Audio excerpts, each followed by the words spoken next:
Good evening, everybody. Hope you've had a great day and welcome to another Total Wellness mini masterclass. This evening, we're going to talk about how to steer your ship and connected. Oh, we disconnected there, but hopefully we're back on. My mission is to help people build the mind, body, and nutrition habits they need to live the life they want. And what I've been doing is these mini masterclasses on a different aspect of wellness. They're all up on the page, on the Facebook page. But if you've missed any and you'd like some recordings of what's happened before, then just drop me a note. I'd be happy to share them with you. All right, so, I'm a personal trainer and nutrition coach and a mum of 2 as well. So, like many of you, that makes me a busy working parent. And so it's great, I feel, to have like a series of habits, little things that anyone can do each week and each day to feel like they're just kind of staying on top physically and mentally. That's what we're going to talk about this evening. So we want to start the week or the day feeling organised, energised, like we've got our kind of priorities straight, like we're kind of mindful of our thoughts rather than our thoughts are kind of just, rushing around in our head. Like we are, as I say, steering the ship rather than looking ahead at some icebergs and wondering how we're going to dodge them. And those icebergs might be stress, feeling disorganised, feeling like you're heading for low energy before the week's even started, feeling like a lack of control. So I'm going to go through, how many are there? 1, 2, 3, 4, 5, 6, 7 top tips for that you can use each week to try and kind of steer the ship. So I'm going to use Monday. I'm going to sort of treat Monday as the start of the week, but I completely appreciate everyone's routines are different. So the start of your working week or the start of your kind of, busy time as opposed to your restful time might be a completely different day of the week. And that's absolutely fine. This applies whenever, but just for the sake of brevity, I'm going to use Monday as the start of the week. So first tip, make a Monday list, a Monday to-do list on a Friday, or make your, things I need to do in my busy week list before the previous week kind of ends, so that time in the middle, that bookend kind of restful time, all of that stuff is not swimming around in your head. Also, it means that all the things that you're wanting to accomplish the following week, they're going to be kind of top of mind, front of mind as your working week is coming to an end. So it makes sense to capture it at that time. And it's going to help you avoid that kind of Monday feeling of being on the back foot. So, if we start the week without clear priorities, we're having to brainstorm it at the time, it's going to feel tough, basically. If we've got that list when we start on a Monday, we're going to feel more productive. We're going to feel like we can just focus and crack on rather than starting on the back foot and feeling like, what is it that I've got to do? What's the most important? I would suggest, everyone's different, but, do like a warm-up where you start the week with a couple of easy tasks or easier tasks is great because then you can tick those off, like the warm-up before you go go and do some exercise, kind of warms up the mental muscles and you feel like you're making progress quite quickly, and then that makes us feel like really encouraged to continue. So tick off a couple of easy things to start with, but try and dig into the challenging tasks as early as possible in the day so that they don't hang over you for the rest of the day. Obviously, that's going to vary depending on, what the demands you've got at work and that kind of thing. We can't always be in control of what we want to do first, but as much as possible, if you can get straight into those challenging tasks as early as possible in the day and get them done, you're probably going to feel mentally, ahead of the game for the rest of the day. All right, number 2. Follow the 1 hour rule sleep for weekend sleep or days off sleep, whenever your days are. So some people, not everybody, but some people like to try and catch up on sleep at the weekend or on their rest days. And actually the kind of the science on this, if you like, the research on this has changed. So previously it was thought that weekend recovery sleep was kind of sufficient to pay back sleep debt. And that was kind of, the accepted school of thought, if you like, but that's actually changed. And there are more studies now that show that if we try and catch up too much on sleep during our rest days, that can actually, rather than reversing the effects of chronic sleep deprivation, it can just add to irregular sleep patterns and poor sleep during the week. And, actually just having a very steady sleep schedule all 7 days of the week is much better for us if we can manage it. So the 1 hour rule is basically trying not to go to bed or get out of bed more than 1 hour past your kind of normal weekday or working week bedtimes. Obviously there might be some exceptions to that, it's absolutely fine, but just as a general rule, it's much better for our sleep rhythms and our circadian, our body clock rhythms if we try not to sleep too late past our normal times at the weekend. Okay, so that's that one. So number 3, breakfast. starting the week as you mean to go on with breakfast. You might be a person that doesn't like breakfast at all, that can't eat when they first wake up, and that's absolutely fine. Breakfast doesn't have to be as soon as we jump out of bed. But I'm just talking about that first meal of the day. Ideally, we don't want it to be, generally, as a rule, it's not good to skip breakfast altogether. As a nutrition coach, I wouldn't advocate that, but you don't have to eat as soon as you wake up. That's just not necessary. But essentially, eating a satisfying and balanced breakfast is going to allow you to kind of listen. It's going to allow your body to be better tuned in to hunger and fullness signals through the rest of the day. So if we kick off to a good start, that's really going to help that. It's going to mean that we generally are more aware of when and what we need to eat for the rest of the day to meet our energy requirements.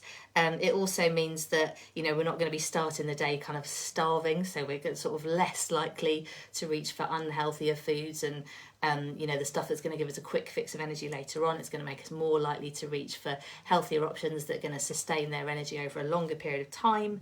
Find, if you're not a breakfast person, then try and get into it and, find some foods that you really enjoy and really look forward to so that you're more likely to eat breakfast.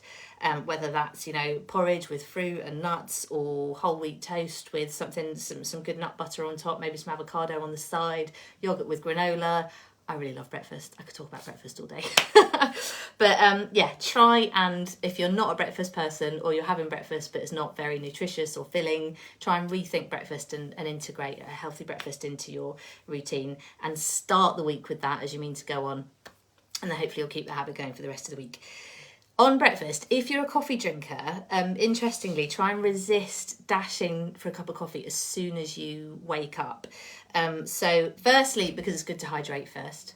So caffeine is a diuretic. That basically just means that it makes us pee. So we can end up a bit more dehydrated or a bit underhydrated. So it's really good practice to hydrate and have like some water or some hot water with a lemon slice in it or something like that before we go for coffee. Secondly, because there's research that suggests or shows that caffeine is more effective in making us feel that kind of like pepped up feeling that we like from it if we've been up an hour or two before we drink it. So our stress hormones kind of naturally decrease in that first hour or two of the day, and then actually the coffee can have a more kind of peppy effect if we don't have it as soon as we wake up. So I thought that was quite interesting. For the coffee drinkers among us, I'm one of them. I only have one a day, but I love it and I have to have it.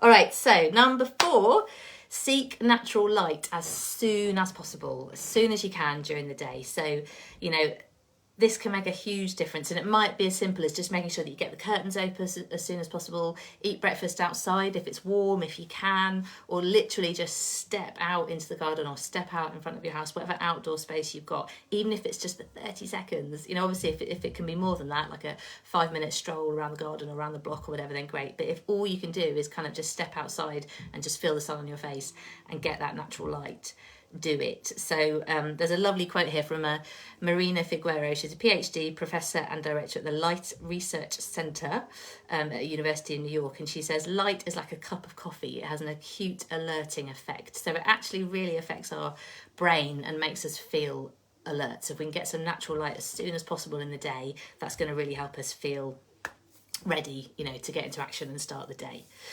Number 5, plan for fun. I love this one. So at the start of your working week, a nice way to just kind of get that, to inject a bit of positivity into the week is to plan for something fun later in the week. And it could be really small. It could just be like, I'm going to watch my favourite show, or it could be a meet up with friends, or anything at all. Anything that is going to just make you happy. If you plan that in deliberately at the start of the week, that's going to kind of be something that's going to help you carry on through and stay productive and feel positive and just enjoy that anticipation, that looking forward to it. So I thought that was a really nice one. And then number 6, a random act of kindness to start the week. I love this. And I should say some of these have come from a particular article which I shared on my on the Elemental Coaching Facebook page earlier in the week. So have a look at that post if you want to get the full article. I've added some of my own stuff here, but some of it comes from that article and it's a really nice read. And this is one of hers. So a random act of kindness to start the week is going to put some positive energy into the world and into your week. So obviously, it's just a nice thing to do, for other people in your life. But actually, there's a lot of evidence that shows that it has a really positive effect on our brain activity as well. So, for example, a 2018 study in the Journal of Social Psychology found that even doing one kind thing for another person can make us feel great. So it says acts of altruism and pro-social behaviour are linked to the reward processing areas of the brain. So the parts of the brain that light up and give us a kind of that feeling of, I've done something great, or I've achieved something, or I feel really good about myself. That feeling of feeling rewarded basically is lit up when we do a nice thing for another person. So as you start your week, just look for a simple way that you can do something nice for a neighbour or somebody in your family or somebody you work with. Take a cup of coffee to somebody at their desk, or take your neighbour's bin back in from the curb if the rubbish or the recycling's been out, or text a friend just to say, hi, how you doing, was thinking about you. Anything at all can be really small, doesn't have to take much time. It'll be great for them, and actually it will have a really positive effect on your own brain activity and your own psychology as well. Okay, last tip, I'm going to go into this one in a bit more detail because it's a really key one, is creating a morning ritual, a personal morning ritual that starts your day off really well. Now, first thing to stress is that obviously not all of us have all the time in the world to spend, working on our mental and physical well-being in the morning. Wouldn't that be nice if we did? So I'm not making the assumption that people have lots of time to do this.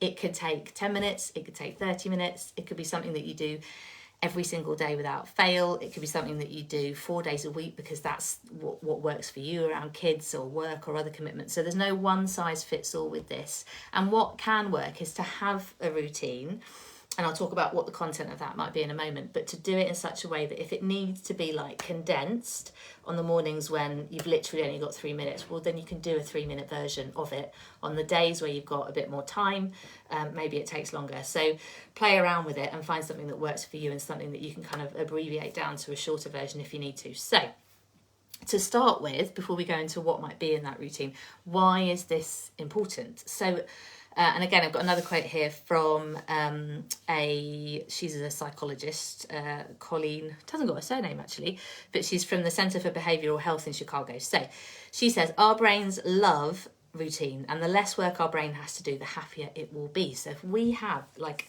a mental kind of routine that we go through, a series of steps that we do in the morning, however long they take, 3 minutes, 30 minutes, whatever, it's going to have a really positive effect on our brain because it's something that we expect, we anticipate it, we know how the day is going to start. We are steering the ship, to go back to what we talked about at the beginning. So we've decided what the routine is going to be, and that makes our brain and our mental health feel more settled, rather than going into the day kind of like suited up, armoured, waiting to kind of deal with whatever is thrown at us. We start the day in a predictable way that we have decided works for us and makes us feel good. And then of course, like unforeseen demands and all of the stuff that can be a bit stressful or demand our attention, all of that is still going to happen potentially, but we are going to come at it from a different place if we've started from in a way that we have chosen to start, even if it's only taken us, as I say, 10 minutes to do that in the morning. So routines are a great way to conserve mental energy for more complicated parts of the day later on. So essentially it's putting ourselves in a good place so that we're ready for all the stuff that comes later on in the day. And it can give us more kind of control over our sort of mental attitude, and our sort of that feeling of being in control as the rest of the day goes on. So there are different ways to do this, but I'm going to talk through the 5 steps that I do every day. This is a routine I've done every day for the last couple of years. It's kind of a set of practices which people all over the world do. It's really, really popular. It's kind of been heavily influenced by a book and a film. I think it's a film now called The Miracle Morning. The book is by Hal Enrod, I think his name is.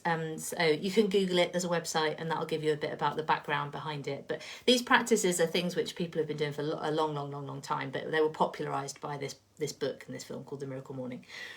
And the 5 steps are meditation, gratitude, affirmation, visualization, and inspiration. Now, the order's not particularly important, but I find this order works really well, and I know a lot of people, and I'm part of a community of people that follow these steps, and it seems to work really well. So I suggest trying it in that order.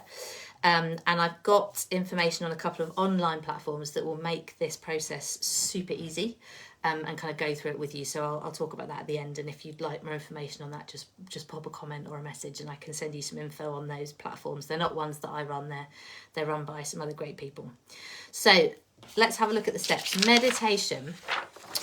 Got to find the right piece of paper now. Whoop. All right, so meditation. This can be really short. Meditation doesn't have to be, and I'm one of these people that used to be a little bit skeptical, like, when am I going to, who has time to meditate? That was my attitude, like, who has time to literally sit still and do nothing? I can't do that. No, not going to happen. Oh my gosh, how wrong I was. And I'm so glad I do it. So I've done like a 5 minute, just 5 minutes meditation. Sometimes I do longer, but without fail, I do a 5 minute meditation every morning, Monday to Friday. And it is just the easiest thing to do, and has just been one of the most transformative things I've done for my mental health, and I highly recommend it to anybody.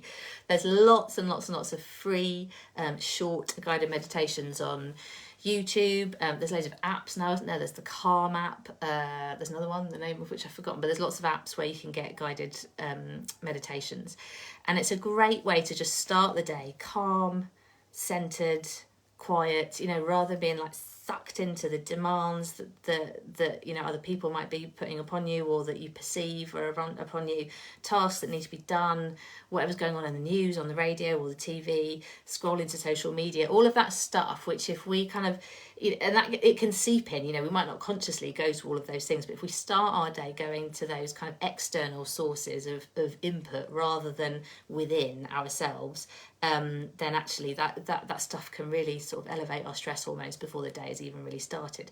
So a quiet 5 minute guided meditation, and if you go onto YouTube, you can do a search, which you can search for things like 5 minute morning meditation, or 5 minute meditation for calm, or 5 minute meditation for focus, or 5 minute meditation for anxiety, or there's lots of ways of searching for something that's going to really suit you. And it's just a great way of bringing some silence, some stillness, some kind of groundedness into the morning. So meditation first.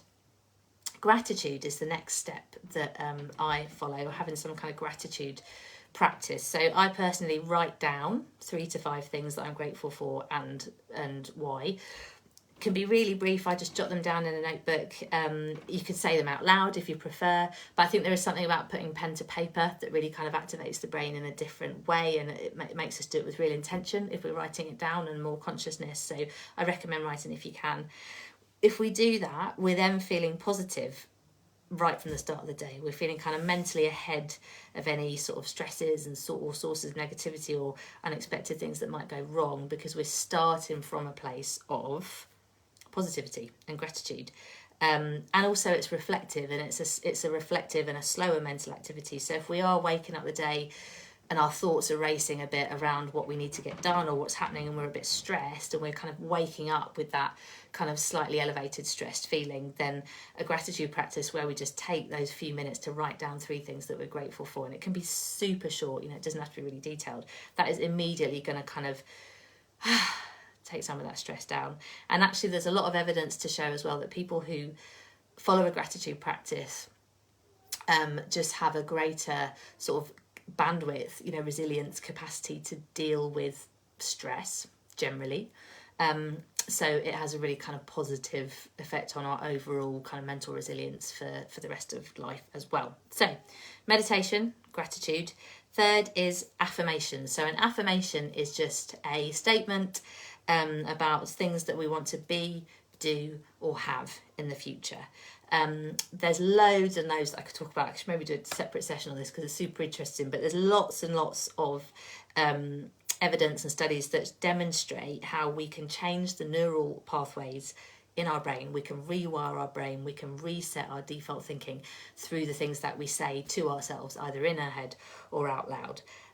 So affirmations are a way of doing that, and it's something that you can experiment with. You might need to draft them a few times to find something that feels right for you, and until you start saying them to yourself, whether that's out loud or quietly in your head, or whatever it is, you're not going to kind of know necessarily straight off the bat what's going to work for you, but just have a think about, what is it that I want to be, do, or have? And it might not be massive personal transformation. It doesn't have to be big things. It might just be like slight improvements or changes that you want to make, or a goal that you're working towards, or just something that you'd like to change. And they can be long-term and short-term. So they can be about stuff that you want to get done or achieve that week, or they can be, you know, longer-term goals that you've got for the future. They can be physical, they could be mental, they can be about how you want to show up for the important people in your life, and how you want to show up for yourself. It can be a mixture of all of those things. One really important thing to say about affirmations is they're not simply like sort of positive talk. You know, I could say, for example, I could say to myself like 4 bazillion times, it's my 6-year-old son's favourite number, 4 bazillion. I could say to myself 4 bazillion times, I am an Olympic athlete. I could say it and say it and say it. It would not make me an Olympic athlete. It's not. So sometimes I think affirmations, people think of them as just like things that, you know, this kind of woo-woo idea that, you know, we just say things and we just need to say it and then it's going to happen. That's just so not what it's about. It's about, you know, accepting, meeting yourself where you're at, and framing your affirmation in a language that really resonates with you and that you can really tap into and you can really feel some belief in. Because if you don't feel belief in it, it's not going to light up the right parts of your brain. It's not going to happen. So statements like, for example, if you're, and I am a person who finds that I am quite difficult sometimes, you know, so because if I am not that thing yet, then by saying I am, instantly the other part of my brain goes, well, but you're not. So what we can use is language like, I am ready to XYZ. I am capable of blah, blah, blah. I am making great progress in 1, 2, 3. You know, so find language that works for you. It's really, really important, because it's got to give you that feeling of like, oh, you know, you've got to feel lit up by it. So that's affirmations. Visualization, and then inspiration is the last thing. So this goes hand in hand with affirmation. So this is about, again, can you have like a visual representation of your goals, of the things that you want to achieve, do you have in the future, whether that's short term or long term. I literally have it's really high tech. In fact, I'm going to show it to you. Super high tech, massively high tech. There it is. It's a work in progress because I've just taken some things off and I'm going to put some new things on. But mine is literally, my vision board is literally a piece of cardboard with some pictures stuck on it, you know, but it can be digital. You might put a series of pictures together on your laptop or your phone. So it's a visual representation of the things that are reflected in your affirmations, really, in terms of long-term goals and things that you're excited about, you know, not just things that you haven't yet attained, but things that you just love and are excited about and that are important to you. So in terms of the why visualization, so the power of visualization is that we stimulate brain activity that in such a way that basically, in very, very simple terms, our brain doesn't know the difference between the feeling of actually having achieved something and really strongly and vividly imagining ourselves achieving it. Yeah, they kind of, they stimulate similar parts of the brain, and we get really lit up and we get really excited, and then that motivates us to take the action that we need to take to make that thing happen. So again, this is all about neural pathways and, you know, working with our brain so that it does what we need it to do. So visualization stimulates something called the reticular activating system. It's my favourite geeky neuroscience topic. I've posted a video on it before on my page, maybe I'll do that again. It's a whole other discussion, but basically it's like the brain's sat nav. So the clearer we are and the more we are, you know, the more we articulate our intention about something, and the more we find ways to make that intention really real, writing it down, saying it out loud, finding a picture that represents it and putting it on a vision board.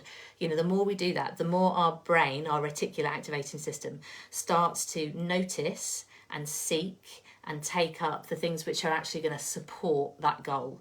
You know, the opportunities, the resources, the conversations, the people. We just become more alert to anything that is going to help us achieve that thing that we're trying to achieve. Kind of like the way that I use yellow cars because my kids are obsessed with playing the yellow car game. Like, kind of like how if you've never really considered having a yellow car, you've never really thought about it being the car for you, and then something makes you buy one, you just decide, yeah, I think I'm going to go yellow. You buy a yellow car and then all you see on the road are yellow cars.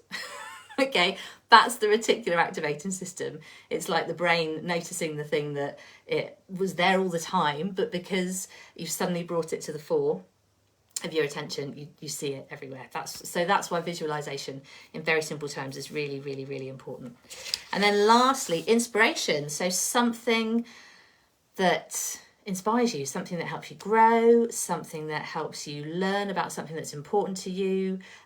Could be anything. Could be like 5 minutes of a book or 2 minutes of a book on Audible. Could be a little video on YouTube about something that you're interested in. And actually, if you're not sure where to start, and if you go onto YouTube and you just tap in, 4-minute morning motivation speech, or 3-minute tips for a good week, or 5-minute sports inspiration, sporting superstars inspiration, or something like that. Whatever it is that interests you, your stuff will come up and you can find it.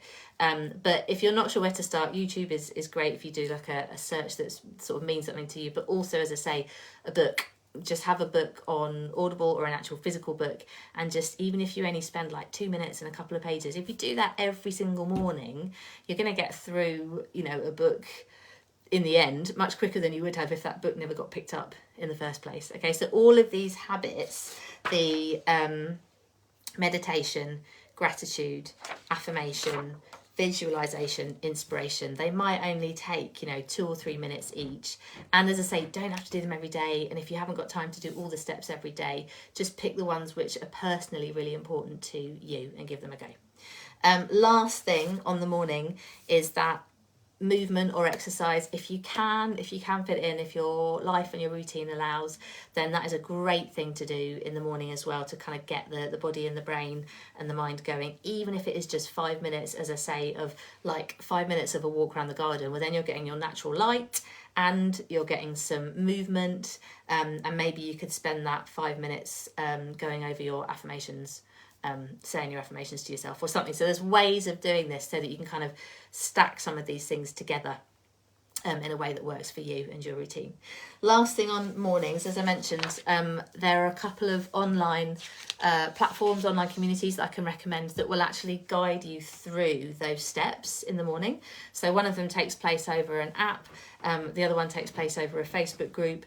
Although they are kind of groups, they're broadcast only, if that makes sense. So you don't have to sort of participate or be on camera or anything like that. It's just a way of sort of being able to be accountable, have someone guide you through it. And it makes it so much easier to get it done if you know that, that's there and you can show up and you'll be taken through those steps.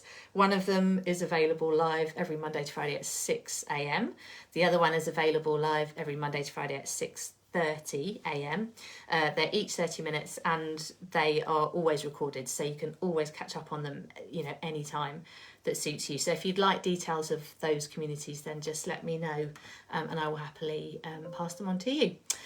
Whew, so that's the end of today. It's 8 o'clock, so I'm going to leave it there, but I hope that's given you some really great tips with how to start the week, a set of habits that you can use to start the week and then start each day, so that you feel, energized, organized, in control, mentally and physically good, and like you are ready to steer your ship into the week and into the day. Thank you very much for watching, anyone that's watching live. If you've got any questions, just get in touch. I would love to hear how any of this goes for you if you put any of it into practice. All right, take care. Bye bye.